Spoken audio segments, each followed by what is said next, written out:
Hello YouTube. This is episode 1 of building a 6-foot Titan Trains flat car kit. Just wanted to show you the box here as it arrived on the front porch, weighing in at about 43 pounds. I have opened it. If we take a look inside and get an idea of how these are packaged and shipped. Right under the top we've got the deck, followed by the subdeck, a set of drawings which I will not be showing in detail out of respect for Titan Trains, and a lot of the parts for the car. So, as I have mentioned, I have never built one of these, so this will be interesting, but if I can figure it out, I'm sure you can too.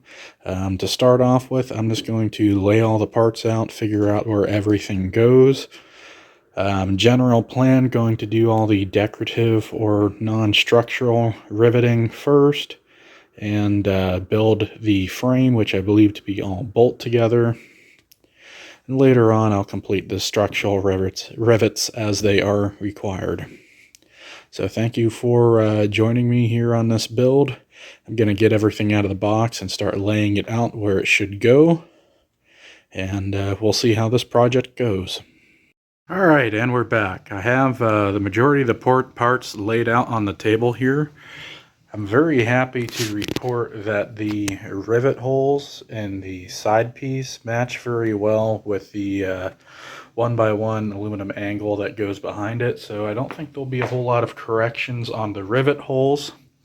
However, if we look at this cross member here, notice that there are 3 large holes in it. If I go to the other end, you can see that layout of the cross members there.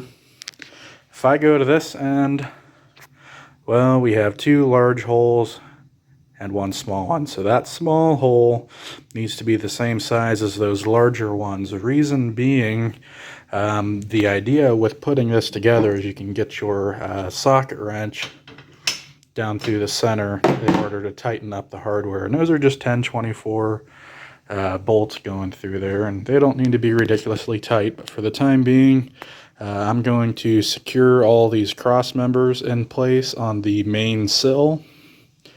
Not too tight, I'll leave them with a little bit of wiggle so I can adjust them to fit when the side of the car is ready to go on.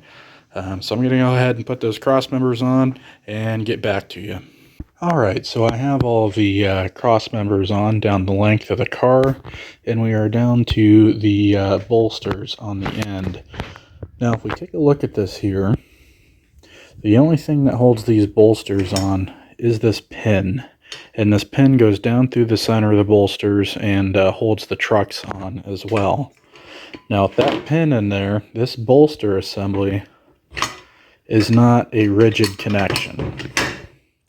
So as you can imagine the track leaning to side as this car is going down the rails, when the bolster of the trucks come up and hit this, it's going to want to rock. And as you can see, there's a little bit of flex in there. And I'm considering this a bit of a design flaw, as this was labeled as a bolt together kit. I'm going to have to put a weld here at the seam. Because this is aluminum, I do not have the capability to weld aluminum.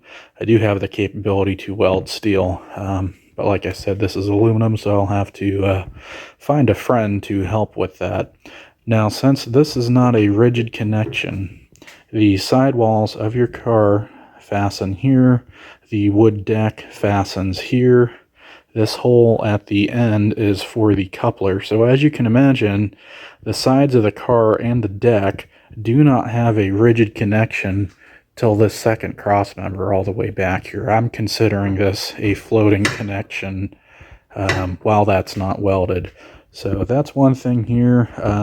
I'd have to say, if you're putting one of these together, I would suggest that you get a weld here to make this a rigid connection. So I'm going to keep on going. I'll tell you the good, the bad, as it comes and as it goes. Overwhelmingly, a lot of good. The holes down the center of the car are lining up nicely.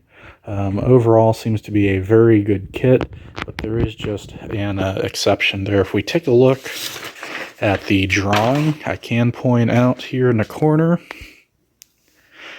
you can see that pin going through the bolster on that truck. That is not a bolted connection. So just something that I would suggest modifying and something that I will do. Take it with a grain of salt. If this was a car that was not carrying people or a substantial amount of weight, you probably wouldn't need to weld that. But since this will be my riding car, I am going to weld that just to make it a bit more sturdy. It's worth noting that all the hardware for this kit came nicely packaged. I believe I did not say that earlier. Variety of 1024 hex head screws, bolts. In the center there are the stake pockets for the car. Below them, the steps for it as well. They also gave me a what appears to be a rivet setting tool. If we look at the end, there is an indentation there. So I guess this is nice to have. Not sure if I'll actually use it, but it's a nice gesture that they sent that, as well with a sticker that can be placed on your toolbox or car, I guess, if you wanted to. Here is a view of the main frame after just one evening of assembly. The cross members in the frame will have to be set square and have the sides of the car attached before they are tightened down all the way. In the next video, we will begin doing the rivet work. There are two different types of rivet. On the right here, we have the decorative rivets. In the case of this end plate, they go all the way around the perimeter of this plate. The second type of rivet is our structural rivets. So you can see there in the bag at the left, those are aluminum rivets. They hold two or more pieces of metal together. Those will have to be set with an air hammer, preferably.